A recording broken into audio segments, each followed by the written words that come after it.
अच्छा, value of polynomial हो गया, जीरोज ऑफ पॉलिनोमियल भी हमने कर लिया है। ठीक है, अब कुछ इंपॉर्टेंट ऑब्जर्वेशंस हैं अपने पास। ठीक है, वी आर बैक, क्योंकि हमारी लाइट चली गई थी, अब वापस आ गई है ना, तो अब हम वापस से स्टार्ट कर रहे हैं यार। ठीक है, तो बेटा फर्स्ट पॉइंट है a constant polynomial does not have any zero. ठीक है, तो सीधी सी बात है बेटा, है ना, बहुत ही सिंपल और जनरल बात है ना, सिर्फ ये याद रखो कांस्टेंट पॉलिनोमियल किस टाइप का होता है, p of x is equals to, let us suppose 5 है यहाँ पे। ठीक है ना, मान के चलो अब अगर मैं यहाँ पे पुट कर रहा हूँ x इज इक्वल्स टू 1, तो देखना क्या होगा, क्या बनेगा ये p of 1 is equals to 5। अगर मैं पुट कर लूँ x इज इक्वल्स टू 2, तो क्या होगा p of 2 is equals to 5। अगर आप पुट कर लो यहाँ पे x इज इक्वल्स टू 3, तो p ऑफ 3 कितना आएगा, तब भी 5 आएगा। तो इसका मतलब ये है कि अगर इस फैक्ट को हम जनरलाइज कर दें कि भाई x की कोई भी वैल्यू जब मैं पुट कर रहा हूँ तो आंसर 5 ही आ रहा है, किसी भी केस में आंसर 0 आएगा क्या, नहीं आएगा, आ ही नहीं सकता। तो बेटा अगर आंसर 0 नहीं आ रहा है, इसका मतलब उसके पास जीरोज हैं ही नहीं। ठीक है, पक्का, बहुत बढ़िया। ठीक है, सेकंड है every linear polynomial has one and only one zero. ठीक है, ये भी करेक्ट है कि बेटा सीधी बात ये ध्यान रखना है कि जितना डिग्री होगा उतने ही नंबर ऑफ जीरोज होंगे। नंबर ऑफ जीरोज, ज़ीरो नहीं, नंबर ऑफ ज़ीरोज़, मतलब काउंटिंग में 1 2 3 4 5 इस टाइप से। अगर डिग्री 0 है तो ज़ीरो पॉलिनोमियल्स, एक भी ज़ीरो ऑफ पॉलिनोमियल होगा ही नहीं।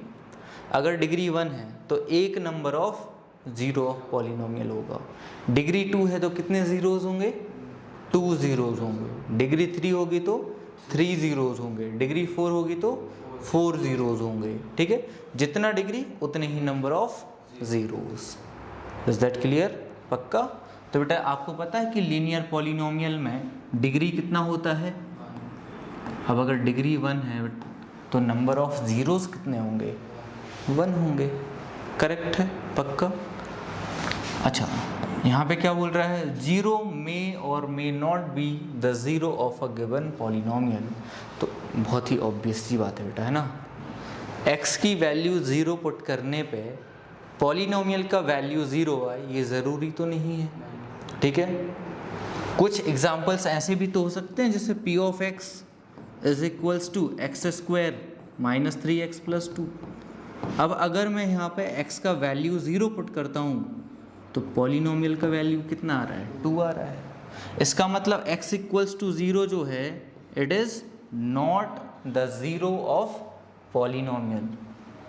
Is that clear, not a zero of polynomial. ठीक है, अच्छा कुछ केसेस ऐसे भी हो सकते हैं कि जहाँ पे अगर p of x late us suppose ये है x स्क्वायर है।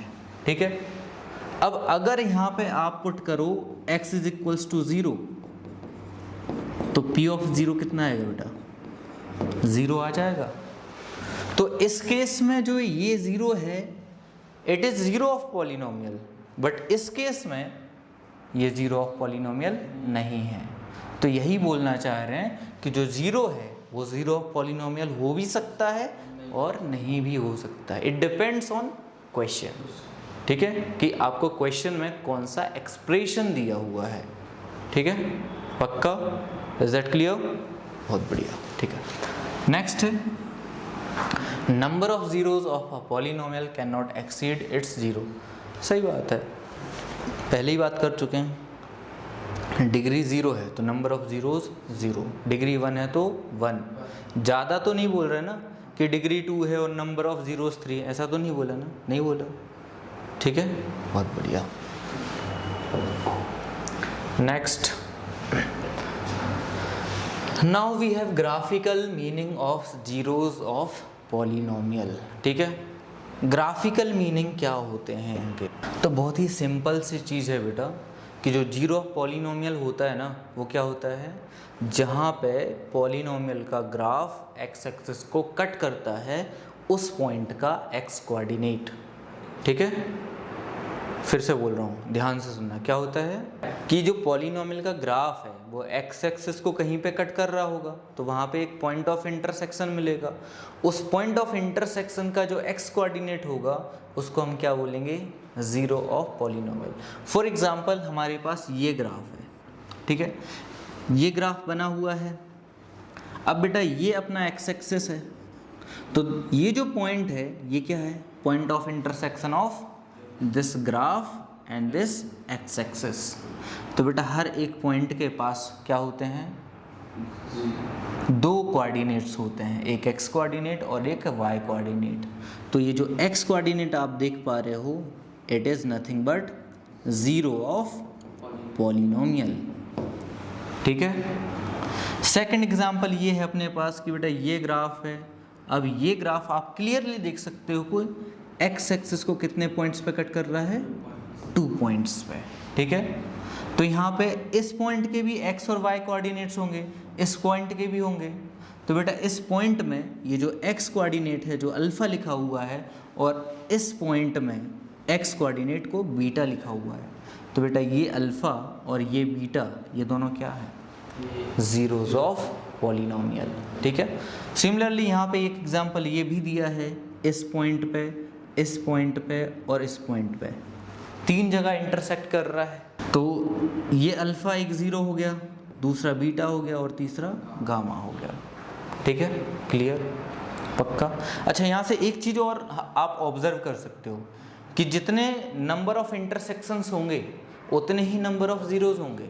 ठीक है, जैसे यहाँ पे एक ही इंटरसेक्शन पॉइंट है तो एक ज़ीरो है, ज़ीरो क्या है, अल्फ़ा। ठीक है, ज़ीरो 1 नहीं है, नंबर ऑफ ज़ीरोज़ 1 है, काउंटिंग में 1 है, बट एक्चुअल में एक्स का वैल्यू कितना है, अल्फ़ा। ठीक है, क्लियर। ऐसे यहाँ पे भी देख सकते हो कि बेटा यहाँ पे 2 पॉइंट ऑफ इंटरसेक्शन है। ठीक है, अगर 2 पॉइंट ऑफ इंटरसेक्शन है यहाँ पे, तो नंबर ऑफ ज़ीरोज़ कितने हो गए, 2 हो गए। ठीक है, बट एक्चुअल में ज़ीरोज़ की बात करें कि भाई ज़ीरोज़ की वैल्यू बताओ आप, तो क्या होगा, एक अल्फ़ा और एक बीटा। आप 2 नहीं बोलोगे, क्या बोलोगे, अल्फ़ा एंड बीटा। ठीक है, तीसरा केस ये है बेटा। अब इस केस में zeros are alpha, beta and gamma. But अगर हम नंबर ऑफ ज़ीरोज़ की बात करें, काउंटिंग की बात करें कि इनको काउंट करें 1 2 3, तो कितने हैं, 3 हैं। बट वो 3 ज़ीरो नहीं है, वो नंबर ऑफ ज़ीरोज़ हैं। इज़ दैट क्लियर, पक्का, बहुत बढ़िया, नोटेड डाउन हो गया। ठीक है, एक छोटा सा क्वेश्चन दे रहा हूँ, करके बताना। ठीक है, आपको ये बताना बेटा, इस ग्राफ में या इस पॉलिनोमियल में कितने नंबर ऑफ ज़ीरोज़ हैं। ये एक्स एक्सिस हो गया और ये अपना पी ऑफ एक्स एक्सिस या वाई एक्सिस हो गया। ठीक है, ये ग्राफ है, कितने नंबर ऑफ ज़ीरोज़ हैं, ज़ीरो, एक भी नहीं है। बहुत बढ़िया ना, क्योंकि ये एक्स एक्सिस को कट ही नहीं कर रहा है। ठीक है, तो नंबर ऑफ ज़ीरोज़ कितने हो गए, 0, एक भी नहीं। ये क्वेश्चन है। अब यहाँ पे भी आपको सेम काम करना है, बताना है कि नंबर ऑफ ज़ीरोज़ कितने हैं। तो काउंट करके बता दो फटाफट, 2, बहुत बढ़िया। ठीक है, एक पॉइंट ऑफ इंटरसेक्शन ये हो गया और एक पॉइंट ऑफ इंटरसेक्शन ये हो गया। ठीक है, तो नंबर ऑफ ज़ीरोज़ कितने हैं बेटा, 2 हैं। Number of zeros 2। अच्छा, अगर मैं ज़ीरोज़ की बात करूं कि एक्चुअल में ज़ीरोज़ मतलब अल्फ़ा और बीटा क्या है, तो अल्फ़ा और बीटा की वैल्यू बता पाओगे क्या, अल्फ़ा -3 और बीटा -1। बहुत बढ़िया बेटा ना, वेरी गुड। अल्फ़ा है -3 एंड बीटा है -1, वेरी गुड। ठीक है, done, very good. If this equation, this expression is a quadratic polynomial, then a can take any real value, a can take any non-real value, a is not equals to 0 and a is equals to 0।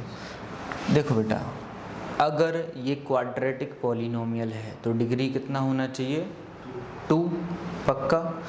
और ये degree 2 कब होगी, हाँ वो तो सही बात है कि 2 ज़ीरोज़ होंगे, है ना, क्यों होंगे, क्योंकि 2 डिग्री होगी।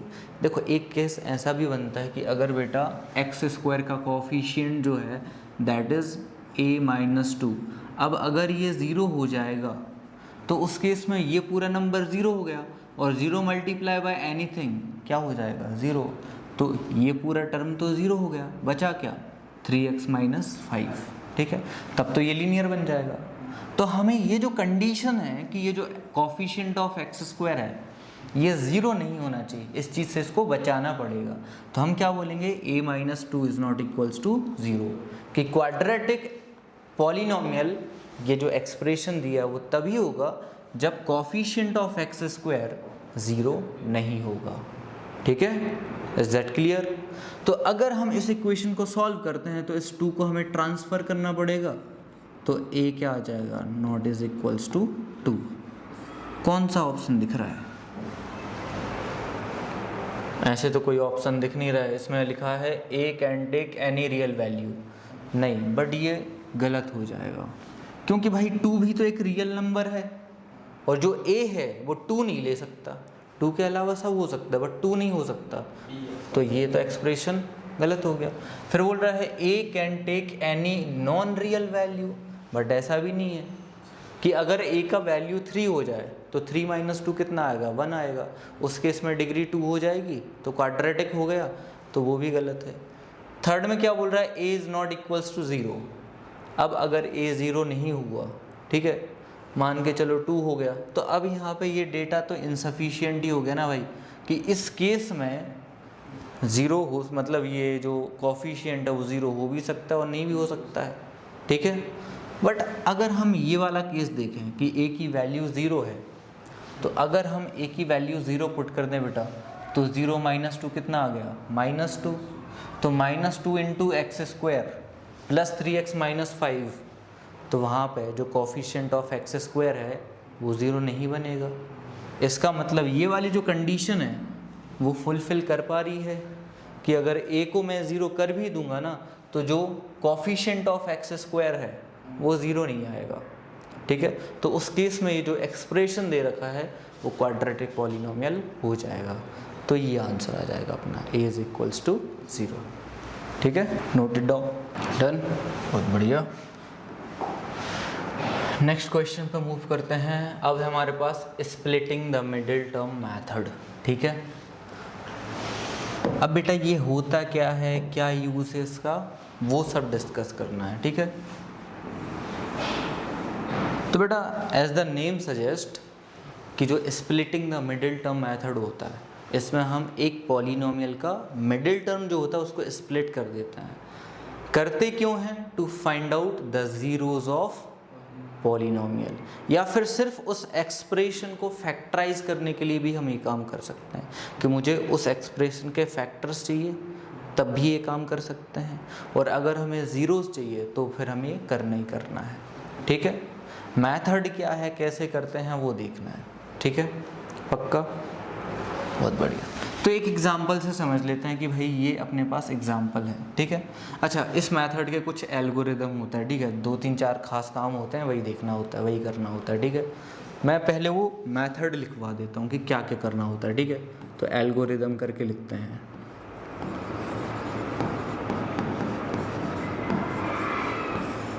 ठीक है, सबसे पहले एक जनरल इक्वेशन होगी अपने पास ax² plus bx plus c, ठीक है। तो स्टेप 1 में आप क्या करोगे, इस फर्स्ट नंबर और इस लास्ट नंबर, मतलब कॉफिशिएंट ऑफ x² और कांस्टेंट टर्म, इन दोनों को मल्टीप्लाई करोगे, ठीक है। और कहीं साइड में लिख लेना, कहीं भी साइड में, ठीक है, मल्टीप्लाई a एंड c, ठीक है। अब लेट अस सपोज कुछ नंबर आया होगा, a और c को मल्टीप्लाई करने पे ac आएगा, ठीक है।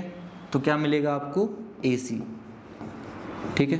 हाँ, अब आपको एक काम और करना है, जो कांस्टेंट टर्म है ना, ये जो कांस्टेंट टर्म है इसका साइन चेक करना। क्या करना? साइन चेक करना, ये पॉजिटिव है या फिर नेगेटिव है।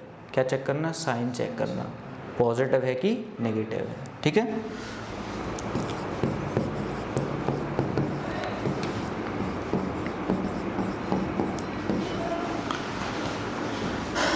Check whether C is positive और नेगेटिव। ठीक है, तीसरे स्टेप में आपको क्या करना है, स्टेप 3। अब यहाँ से मेन काम स्टार्ट होता है। ठीक है, अभी तक तो ये ऑब्जर्वेशन ही था। ठीक है, थर्ड स्टेप में आपको क्या करना है, अपने मन से, ठीक है, दो नंबर्स सपोज करने हैं, अज्यूम करना है, आपको कंसीडर करना है, कुछ भी जो भी मन में आ जाए। ठीक है, अच्छा, वो नंबर्स कुछ क्वालिटीज़ को फुलफ़िल करने चाहिए, या कुछ प्रॉपर्टीज़ को फॉलो करने चाहिए, या कुछ कंडीशंस को सेटिस्फाई करने चाहिए। कंडीशन 1 इज़ व्हाट, कि उन दोनों नंबर्स का जो मल्टीप्लिकेशन होगा, दैट इज़ जो प्रोडक्ट होगा, वो AC के बराबर आना चाहिए। ठीक है, जो नंबर्स आप सपोज कर रहे हो उनका प्रोडक्ट भी कितना आना चाहिए, A इंटू C के बराबर। ठीक है, अब दूसरी बात है, आपको ये देखना है कि C जो है वो पॉजिटिव था कि नेगेटिव था। अगर पॉजिटिव था तो जो नंबर्स आपने सपोज किए हैं ना, उन दोनों का सम इस B के बराबर आना चाहिए। ठीक है, किसके बराबर आना चाहिए, B के, मिडिल टर्म के बराबर। और अगर C नेगेटिव था तो फिर उन दो नंबर्स का डिफरेंस किसके बराबर आना चाहिए, B के बराबर। C अगर पॉजिटिव है तो सम B के बराबर आना चाहिए, अगर नेगेटिव है तो फिर डिफरेंस B के बराबर आना चाहिए। ठीक है, इज दैट क्लियर, पक्का। तो स्टेप 3 में हम क्या करते हैं भाई, सपोज टू नंबर्स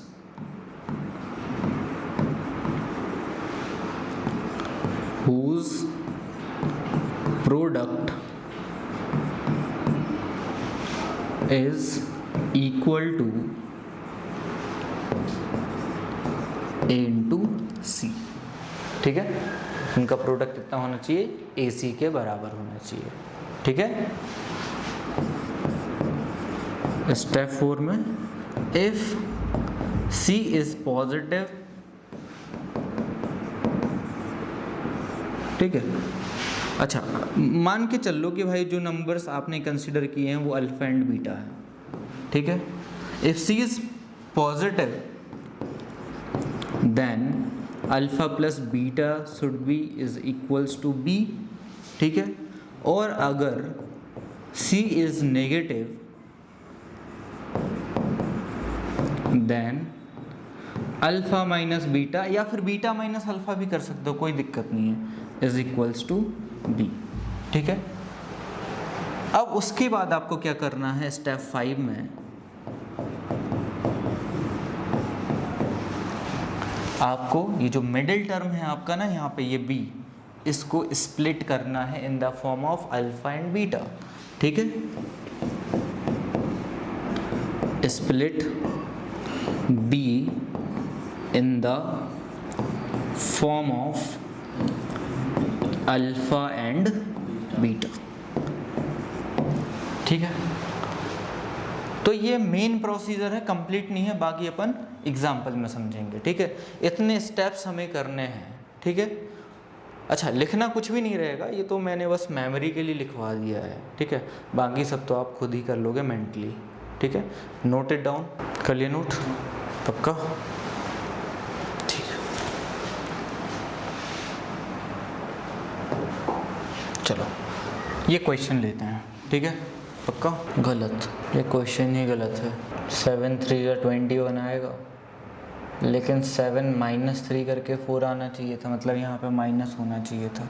एक काम करते हैं, इस क्वेश्चन को करेक्ट कर लेते हैं। ठीक है, यहाँ पे माइनस है, क्या है, माइनस। ठीक है, प्लस है ही नहीं। ठीक है, अब देखो है ना, वापस से वही स्टेप 1 में क्या करना है, x² का कोफिशिएंट देखो कितना है बेटा, 1 को इस 21 से मल्टीप्लाई करो, कितना आंसर आएगा, 21। ठीक है, 1 इंटू 21 कितना आएगा, 21। ठीक है, अब 21 को दो पार्ट्स में ब्रेक करना है सच दैट, देखो 21 जो है वो नेगेटिव है, तो जो नंबर्स आप कंसीडर करोगे उनका डिफरेंस किसके इक्वल आना चाहिए, 4 के इक्वल आना चाहिए। ठीक है, पक्का। अच्छा, तो 7 3 21 होता है, सबको पता है।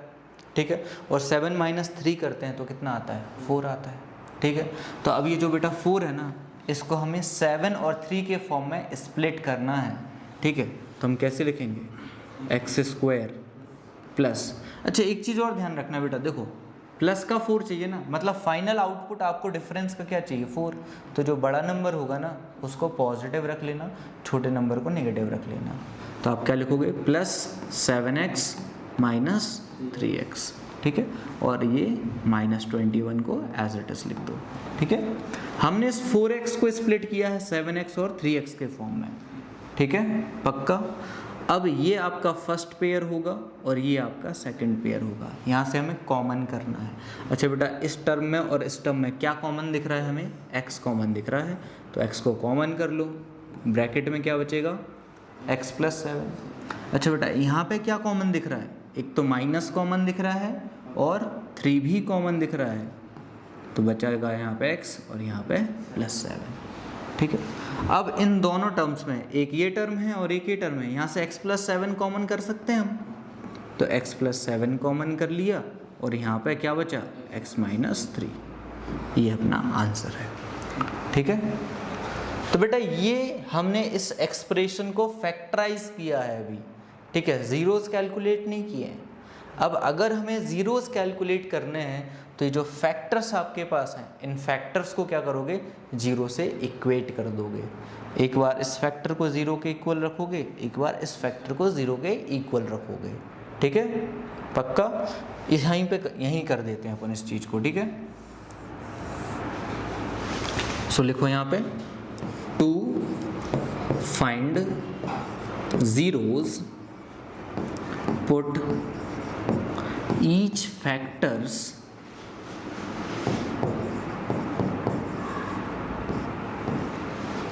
equal to 0, ठीक है। दैट इज, सबसे पहले आप x प्लस 7 को 0 के इक्वेट कर दो और फिर दूसरे केस में आप x माइनस 3 को 0 से इक्वेट कर दो, ठीक है। 7 को जब आप ट्रांसफ़र कर दोगे तो x इक्वल्स टू कितना आएगा, -7, और इस केस में x इज इक्वल्स टू कितना आएगा, 3, ठीक है। तो एक 0 हो गया -7 और दूसरा 0 हो गया 3, ठीक है। तो पहले हमें क्या करना है, इक्वेशन को फैक्टराइज करना है, दो फैक्टर्स मिलेंगे, उन दोनों फैक्टर्स को 0 से कंपेयर करना है, ठीक है। उसके बाद जो x की वैल्यूज़ आप कैलकुलेट कर रहे हो वो क्या है, ज़ीरोज़ ऑफ पॉलिनोमियल, ठीक है, बहुत बढ़िया। इस क्वेश्चन को देखते हैं, ठीक है। अच्छा यहाँ पे भी तो कोई मिस्टेक नहीं है, पहले चेक कर लेते हैं, ठीक है। नहीं यहाँ ठीक है, ये कोई दिक्कत नहीं है। अच्छा बेटा, कोफिशिएंट ऑफ एक्स स्क्वायर कितना है, 2, -2 है, कांस्टेंट टर्म कितना है, -6, ठीक है। अच्छा 2 और 6 को जब आप मल्टीप्लाई करोगे कितना आएगा, 12 आएगा, ठीक है, +12 आएगा क्योंकि ये भी नेगेटिव है वो भी नेगेटिव, ठीक है। अच्छा तो 12 आएगा। अब बेटा देखो जो 12 है ना, ठीक है, 12 को इस तरह से ब्रेक करना है कि सम या फिर डिफरेंस कितना आ जाए, 7। तो आपको पता है 4 3 12 होता है कि नहीं, और 4 + 3 करेंगे तो कितना आएगा, 7। लेकिन अभी आप ये सोच रहे होंगे कि मैंने अभी बोला था कि अगर कांस्टेंट टर्म नेगेटिव हो तो डिफरेंस 7 आना चाहिए था, बट बेटा वहाँ पे एक कंडीशन होती है कि जो अपना एक्स स्क्वायर का कोफिशिएंट है वो पॉजिटिव होना चाहिए था, ठीक है। अब अगर ये नेगेटिव है तो सारी कंडीशन क्या हो गई, रिवर्स हो गई, ठीक है। ये पॉजिटिव होता तो वह बात सही हो जाती, बट यहाँ पे ये क्या है, नेगेटिव है, ठीक है। हाँ चलो आगे बढ़ते हैं। अबे ये साला कभी काम करता है कभी काम नहीं करता है, ठीक है। तो बस स्प्लिट कर देते हैं, -2x², 7x को हम लिखेंगे 4x + 3x -6, ठीक है। अब ये अपना फर्स्ट पेयर है और ये अपना सेकंड पेयर है, ठीक है। अच्छा यहाँ से -2x कॉमन कर लें, ठीक है, तो यहाँ पर क्या बचा, x, और यहाँ पे -2। जब भी हम माइनस कॉमन कर रहे हैं तो बेटा आपको जो अंदर के साइंस होंगे उनको रिवर्स कर देना है, ठीक है, मतलब अगर ये माइनस था तो यहाँ पे प्लस लिखा, और ये प्लस है तो यहाँ क्या लिखा, माइनस लिखा। ठीक है, अब यहाँ से आप कॉमन करोगे +3। ठीक है, ये साइन लिखना इंपॉर्टेंट होता है। ठीक है, कई बार बच्चे भूल जाते हैं, वो सिर्फ 3 कॉमन कर देते हैं, ये साइन को लिखते ही नहीं है। ठीक है, ये साइन हमें लिखना है। इसके बाद यहाँ पर बचा x - 2। अब हमारे पास दो टर्म्स हैं, एक ये टर्म है एक ये टर्म है, दोनों में क्या कॉमन है, x - 2।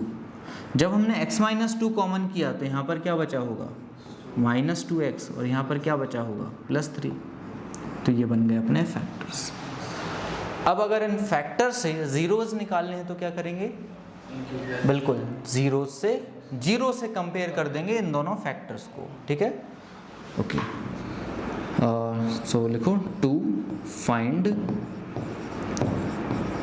zeros x - 2 is equals to 0 और